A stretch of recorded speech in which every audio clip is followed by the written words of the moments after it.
ఈరోజు 16 రోజులుగా bulk drug park విషయంలో రాజేపేట గ్రామస్తులు ఒక ఒక ధర్నా కార్యక్రమాన్ని నిర్వహించడం మీ అందరికీ తెలుసు. దానిలో భాగంగానే రీసెంట్ గా వాళ్ళందరూ కూడా నేను ఒకసారి వాళ్ళ విలేజ్ కి రావాలి అని కోరుకున్నారు. కంపల్సరీగా వస్తానని చెప్పి నేను అసెంబ్లీ సమావేశాలు జరుగుతుండగానే వాళ్ళందరికీ కూడా నేను కంపల్సరీగా అక్కడికి కార్యక్రమానికి వస్తాను అని చెప్పి నేను వాళ్ళకి రాజీపేట గ్రామస్తులందరికీ కూడా మాట ఇచ్చున్నాను. రాజీపేట గ్రామస్తులందరితోని కూడా మాట్లాడడానికి వాళ్ళకి చెప్పిన డేట్ కన్నా ఒక రోజు ముందే ఈ రోజు నేను ఆ కార్యక్రమానికి వెళ్ళడం జరిగింది. అక్కడికి వెళ్ళిన తర్వాత రాజీపేట గ్రామస్తులతో పాటు బయట నుంచి వచ్చిన కొంతమంది కూడా ఆ బల్క్ డ్రగ్ కి సంబంధించిన విషయాల గురించి వాళ్ళు కొంత ప్రసంగాలు కూడా ఇవ్వడం జరిగింది. కొన్ని విషయాలు నాకు కూడా చెప్పున్నారు.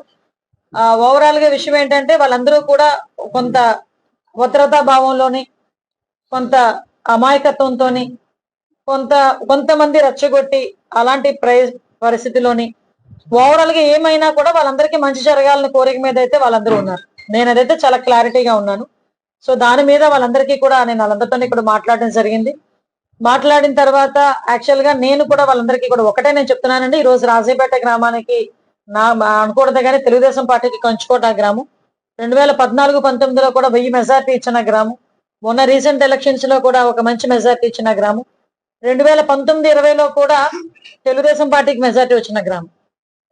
మత్స్యకార గ్రామం. మత్స్యకారులు అనేసరికి తెలుగుదేశం పార్టీకి కంచుకోటగా ఉండే పాయకరావుపేట నియోజకవర్గంలో ప్రజలు, వాళ్ళకి మనిషితో సంబంధం ఉండదు, గుర్తుతో సంబంధం మాత్రమే.